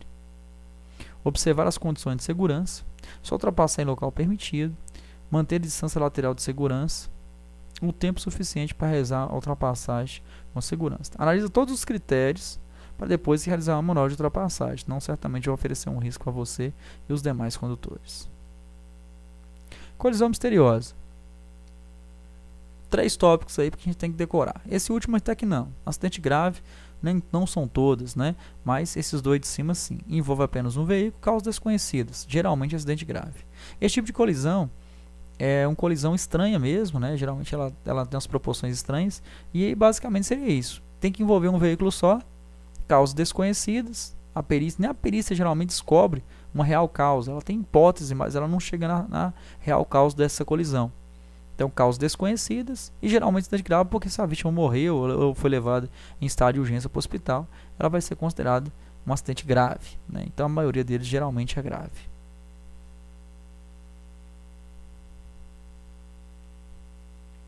Colisão com ciclistas. A maioria dos ciclistas a maioria dos ciclistas é composto por menores ou por pessoas que desconhecem as leis de trânsito e andam pelas vias de maneira que lhe parece melhor. Na verdade, é porque o ciclista, na verdade, quase que todo mundo, né? Geralmente a gente vai saber sobre as leis de trânsito, infelizmente, é quando a gente vai tirar a carteira. Então, nesse caso, tem regra para todo mundo. Para pedestre, para ciclista, para condutor de veículo automotor. Todas as regras não valem para todo mundo. Só que a gente vai se deparar com situações que muita gente não sabe sobre as regras. Não sabe como que ele tem que se portar com a bicicleta dele, né? Como que ele tem que andar como pedestre. Então a gente tem que sempre estar usando a direção defensiva. Respeita a distância lateral de segurança, que recomenda-se que mantenha. Recomenda-se não, isso é lei. É obrigatório que mantenha pelo menos 1,5 m ao ultrapassar a bicicleta. Mantenha-se eles em seu campo de visão. Os veículos motorizados são responsáveis pela segurança dos não motorizados. Nós temos uma questão hierárquica, né? E aí nós temos um veículo automotor, um veículo de maior porte sobre um de menor porte, um motorizado por um não motorizado, todo junto pela segurança dos pedestres. Cuidado ao abrir a porta, né? Isso aqui é interessante observar, é muito comum de acontecer esse tipo de colisão, não só com o ciclista, né? Mas talvez até com o motociclista também. Abrir a porta com cuidado para evitar essa colisão. Colisão com motocicletas. Motocicletas e similares fazem parte integrante do trânsito e seus condutores devem obedecer sempre à sinalização e às leis de trânsito, mas isso nem sempre ocorre. Se não ocorre, olhe com muita atenção antes de mudar de faixa. Lembre-se, os veículos de maior porte são responsáveis pela segurança de menor. Não confie somente nos espelhos retrovisores, movimente também a cabeça e cuidado ao abrir a porta do veículo. Isso tudo são recomendações para evitar a colisão com o motociclista. Colisão com manobra de marcha ré. Por ser considerada manobra perigosa, você deve evitá-la sempre que possível e nunca realizá-la sem adotar medidas de segurança numa via por onde circula veículos ou pedestres. Então, a manobra de marcha ré é perigosa. Recomenda-se que você use ela sempre em pequenas manobras sem causar risco. E se puder evitar, melhor. Jamais dê marcha ré nas esquinas. Antes de realizar a manobra de marcha ré, observar com toda atenção a traseira do veículo. Não sair de ré de garagem ou estacionamento, pois sua visão na área esteja prejudicada. Recomendo-se que você sempre coloque o carro de ré para você sair de frente, né? Igual aqui mesmo para ele não ter errado. Colocou de frente. Recomendo-se que você coloque de ré o carro para que você saia de frente, é mais seguro. Transitar em marcha ré, salvo na distância necessária a pequenas manobras, infração de natureza grave ao condutor. Colisão com um pedestre ou atropelamento. Como seu comportamento é imprevisível e não há como evitar o acesso de pessoas imprudentes, portadores de necessidades especiais, alcoolizados nas vias, a melhor regra para o condutor é ser cuidadoso com o pedestre e dar-lhe sempre o direito de passagem. Sim, a gente vai se deparar com muitas situações. Eu falei com vocês que a maioria dos ciclistas não conhece as regras, o pedestre também é a mesma coisa. Então, dê sempre preferência ao mesmo, para evitar situações mais complicadas. Todos os veículos são responsáveis pela segurança do pedestre. Dê sempre preferência ao pedestre, seja educado, cortês com o pedestre. Respeite a faixa de segurança na faixa de pedestre, que é lei, né? Obrigatório que você sempre dê a passagem ao mesmo, para a questão de evitar situações mais complicadas. Colisão com animais. Ocorre sempre com mais frequência nas zonas rurais, pois os animais muitas vezes rompem as cercas, invadem as estradas sem que os donos percebam de imediato. Então é comum de acontecer tanto com animais selvagens quanto animais domésticos. Reduz a velocidade até que tenha ultrapassado, redobre sua atenção, nunca use a buzina, pois poderá assustá-lo e fazer com que volte ao seu veículo. Luz também, às vezes, cega o animal e impede de sair para que você possa passar. Então é interessante você reduzir a velocidade, redobrar sua atenção e não buzinar e também não jogar o farol alto, não acender o farol alto. Depois que passar por esses animais, é interessante que você avise os condutores que vêm em sentido contrário piscando o farol, para que eles reduzam a velocidade também, porque isso é uma situação perigosa. Colisão com objeto fixo, né? Um objeto que não se movimenta, ocasionando geralmente por culpa do próprio condutor. A maioria dos acidentes com objeto fixo, colisão com objeto fixo, é por culpa do condutor mesmo. Quando cansado, com sono, excesso de velocidade, desrespeito às leis de trânsito, sob influência de álcool ou entorpecente. Então, situações que geralmente quase que sempre é exclusivamente do condutor, acontece esse tipo de colisão. Colisão com três. Quando ocorre, é falta de atenção ou pressa do condutor, mas tomando alguns cuidados, são fáceis de ser evitados. Antes de transformar a passagem de nível, pare e olhe e escute. Jamais atravesse se o sinal estiver fechado.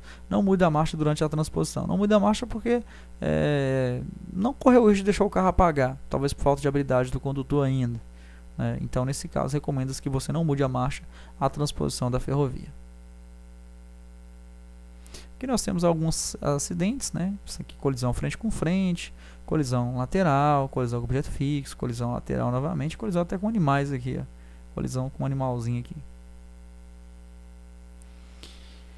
Nós temos agora a questão da direção defensiva para motociclista. Para que tem uma parte de direção defensiva só para motociclista no trânsito? Isso aí é porque ela aumenta da frota. Ao passar do tempo,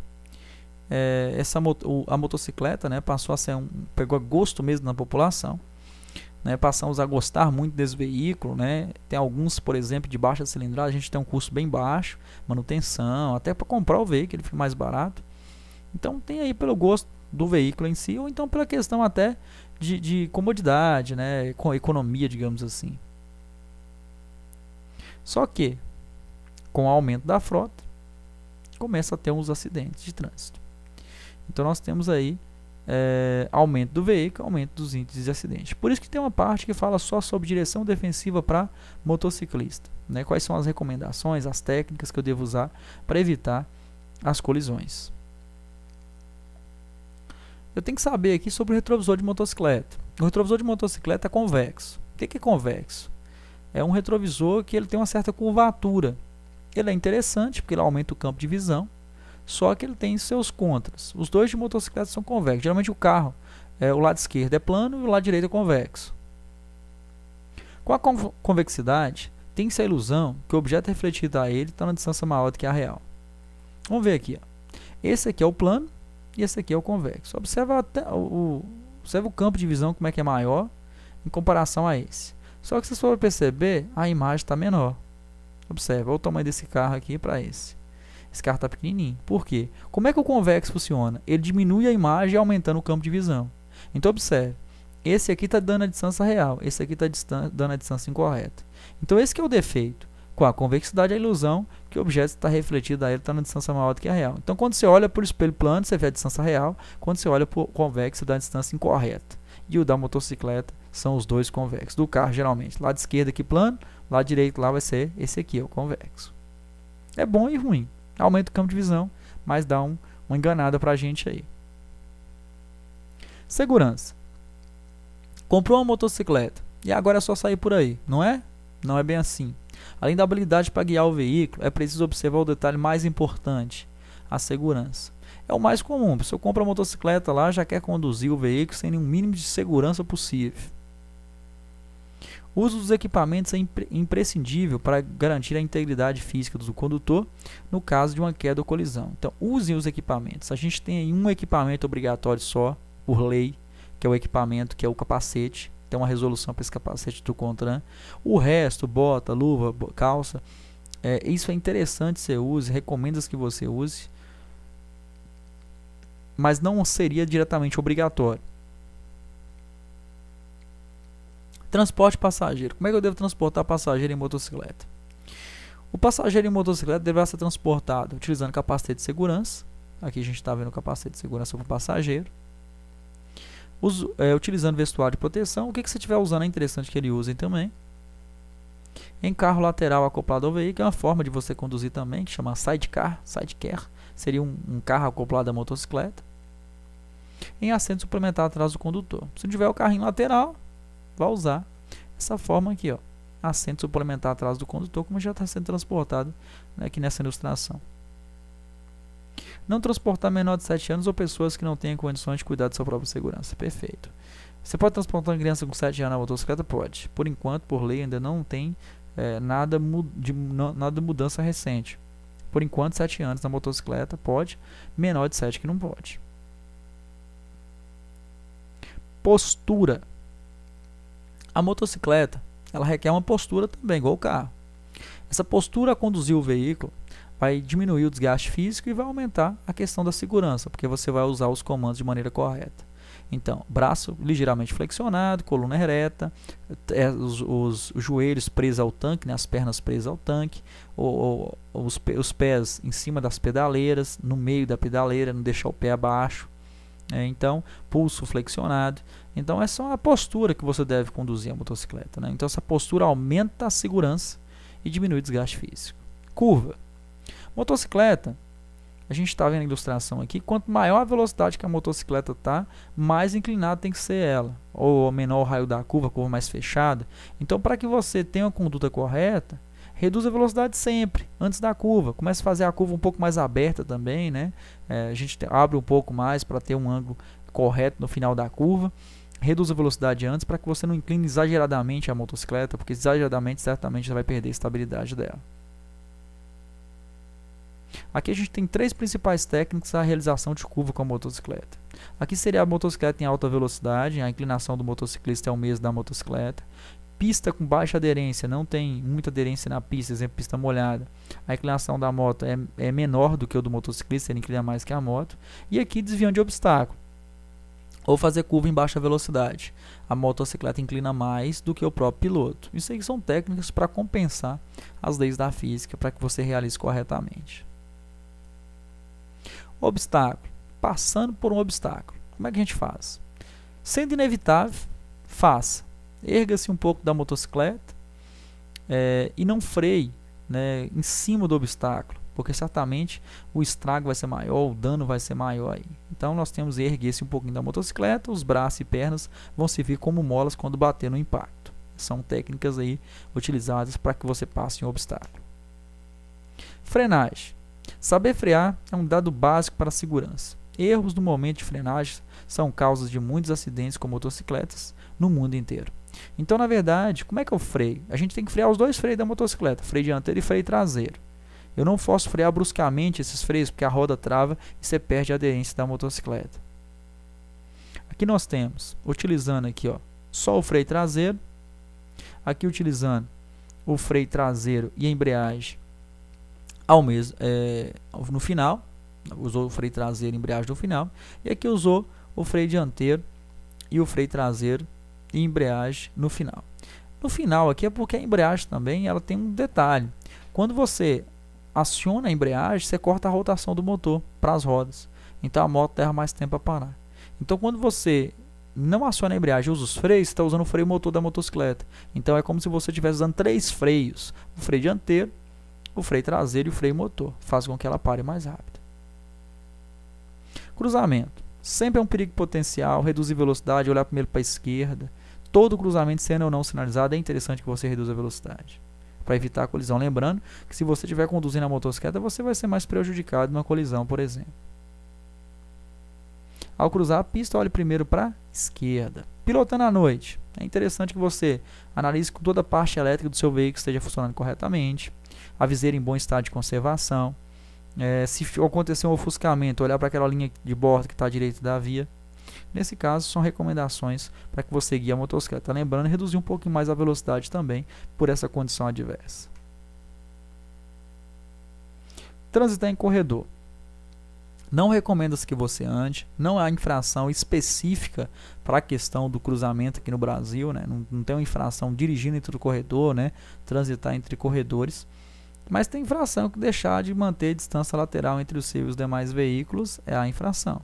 Então poderá ser até punido por isso. Então é interessante que você não ande, não recomendo que você ande nos corredores Isso é perigoso, né? O condutor pode não ver, te fechar no trânsito e causar um acidente. Adversidades do clima. Diante do perigo oferecido, o ideal mesmo é evitar a pilotagem. Mas, se não houver essa possibilidade, esteja pelo menos sempre muito bem equipado, com luvas, botas, roupa apropriada, em cada situação que a gente já avistar aí, né? Esteja preparado, porque a motocicleta te deixa uma sensação de liberdade. Muito bom guiar a motocicleta, mas a gente fica exposto a tudo, as condições do tempo e do clima. Aqui nós temos a operação de mototáxi ou motofrete. Isso aqui no caso são atividades remuneradas de acordo com o transporte de pessoas, mototáxi, ou o transporte de frete, mercadoria. As motocicletas e motonetas destinadas a transporte remunerado de carga e passageiro devem ser registradas com veículo de aluguel, tem que ter equipado com mata-cachorro, que é um equipamento que no caso seria para questão de tombamento com o veículo, protege suas pernas, né, no caso de acidente, antena corta-pipa, inspeção semestral de segurança. Aqui nós temos os itens, né? Aqui o mata-cachorro, aqui é o baú, aqui a alça de acoplamento, o capacete tem que ter esse retrorefletivo, né? Tem que ter a anteninha corta-pipa, isso aqui é para a linha de cerol, o colete retrorefletivo. Essas são as exigências para essa condução. E ali no caso, isso aqui seria para o veículo. E aqui nós temos para o condutor. Ele tem que ser maior de 21 anos, tem que ter CNH na categoria A há pelo menos 2 anos e tem que ter feito um curso especializado. E com colete adotado e dispositivo retrorefletivo, aquele colete que a gente viu que é eletrorefletivo. Essas são as 4 exigências para que o condutor exerça essa atividade. A idade, pelo menos 21 anos, categoria 2 anos de B, curso especializado, que é o curso de mototáxi motofrete, que vai ter curso prático e curso teórico, com o dispositivo, que é um colete, para essas situações. Aqui nós temos na prática, né? Olha lá, o capacete, o colete, o baú. Isso aí são as exigências registrado com placa de aluguel, uma placa vermelha. Aqui nós temos as especificações do baú. O baú ele deve ter no máximo 60 centímetros de largura, no máximo 60 centímetros de largura, desde que não exceda as extremidades internas dos espelhos retrovisores. Como é que seria isso? Para quando ele estiver conduzindo o veículo, ele vai olhar nos retrovisores. O baú não pode atrapalhar a visão dos espelhos retrovisores. Por isso que fala 60 centímetros de largura, desde que não exceda as extremidades internas. A altura do baú, no máximo 70 centímetros, a partir do banco aqui. Comprimento, final da moto, rabeta da moto. Terminou a moto, terminou o baú. Essas são as dimensões regulamentadas para o baú, para essa atividade, que é o equipamento fechado, que seria baú. Tem um dispositivo também aberto, que é o grelha ou grade. Aqui nós temos a altura da carga colocada no dispositivo no máximo 40 centímetros, ela não pode passar do dispositivo. Admite-se a altura até de 70 centímetros, se for a combinação. Combinação por quê? Porque tem situações em que a gente tem o baú com a grelha. Então somou tudo até 70 centímetros. Mesma largura, a mesma altura é do baú também. A largura 70 centímetros, a mesma coisa. Essa grelha pode chegar até 60 centímetros, desde que não interfira na visão dos espelhos retrovisores. Quer dizer o quê? O motoqueiro está andando, ele olha pelo espelho retrovisor ou não pode interferir na visão dos espelhos retrovisores. O comprimento, rabeta da moto. Terminou a moto, tem que terminar o dispositivo também. Esse aqui é os alforjes, as bochas ou caixas laterais. Largura do dispositivo, eles vão colocar assim, quer ver? Eles vão medir de um ao outro. Não seria só um dispositivo, eles mudam de um lado a outro. Aí eles vão colocar assim, a largura não poderá exceder a essa largura da frente da moto. Então aqui, ó, eles vão medir da alavanca de embreagem, a de freio, ou da ponta do guidão na ponta do outro guidão. Então esse dispositivo não pode exceder essa parte frontal da moto. É como se fosse assim, se a moto for passar num local bem estreito, se a parte dela passar, se a parte da frente passar, traseira também tem que passar. Então, eles vão medir a frente aqui da embreagem, né? Eles vão medir aqui, ó, a alavanca de freio ou embreagem, a que for maior, extremidades do guidão ou alavanca de freio e embreagem, a que for maior, para poder instalar esse dispositivo aqui na motocicleta. Então, exemplo, se a parte da frente da moto passar, para a traseira também tem que passar. Então, nós vamos medir a frente com a traseira aqui para poder instalar o dispositivo. A altura não pode ser superior do banco. Tá? A altura aqui vai ser a mesma do banco. A altura dele vai chegar no máximo a essa. O comprimento, rabeta da moto. Terminou a moto também. Encerrou o dispositivo. Também tem essa aqui, ó. Isso se chama de baúzinho, né? É caixa especialmente projetada para acomodação de capacete. Ela pode exceder até 15 centímetros a partir do final da moto aqui. Então, aquela de capacete, ela pode ficar um pouco mais comprida do que o baú ou os outros dispositivos, que é as caixas ou alforjes ou as caixas laterais, que basicamente seria essa daqui. Ó. Essa aqui é a caixa, essa aqui é o baúzinho. Semi-reboque motocicleta.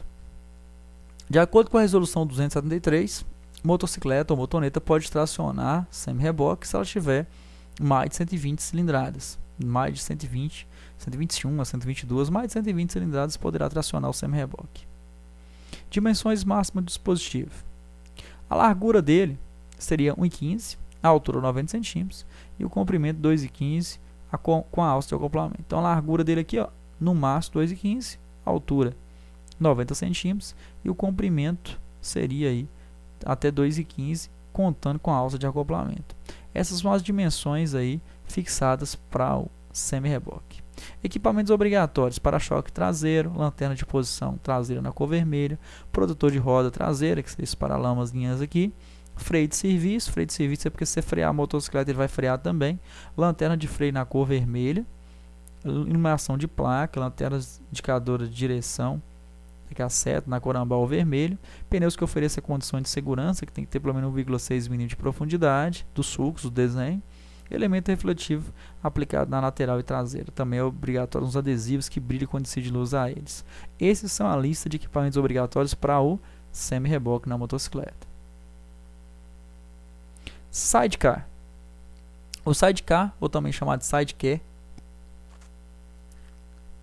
ele pode ser utilizado na motocicleta. É proibido o transporte de combustíveis inflamáveis ou tóxicos e galões nos veículos que trata a Lei 2009, de 29 de junho de 2009, com exceções dos botijões de gás com capacidade máxima de 13 kg e galões contendo água mineral com capacidade máxima de 20 litros, desde com auxílio de sidecar. Então, você pode transportar esse tipo de produto perigoso, na verdade é o único produto perigoso que pode ser transportado, que é o gás, até 13 kg, que é esse que a gente tem no bojão de casa. No sidecar você pode transportar, no semi-reboque da carretinha também você pode transportar. Fora isso, não pode transportar nenhum tipo de produto perigoso. Na moto, exatamente na moto, não pode transportar nenhum tipo de produto perigoso, inclusive o gás. Só com auxílio sidecar ou com semi-reboque. Galão de água mineral também até 20 litros. Se for transportar gás, o sidecar tem que estar homologado para essa finalidade, como está aqui painel de segurança e rótulo de risco. Aqui nós temos a questão também que é vedado o uso simultâneo de sidecar ou semi-reboque. Quer dizer, eu não posso colocar o sidecar e, consequentemente, colocar um semi-reboque atrás da motocicleta. Isso não é permitido que faça. Ou é um ou é outro. Então, o sidecar é um dispositivo que usa tanto para carga quanto para passageiro. Dessa lei 12.009, essa lei 12.009, ela informa para a gente que a gente pode usar o sidecar para transportar produto perigoso. E só na motocicleta a gente não pode transportar nenhum tipo de produto perigoso. Finalizamos a direção defensiva, toda a matéria de direção defensiva. Espero que vocês tenham gostado do vídeo, teve um aproveitamento bacana e bons estudos.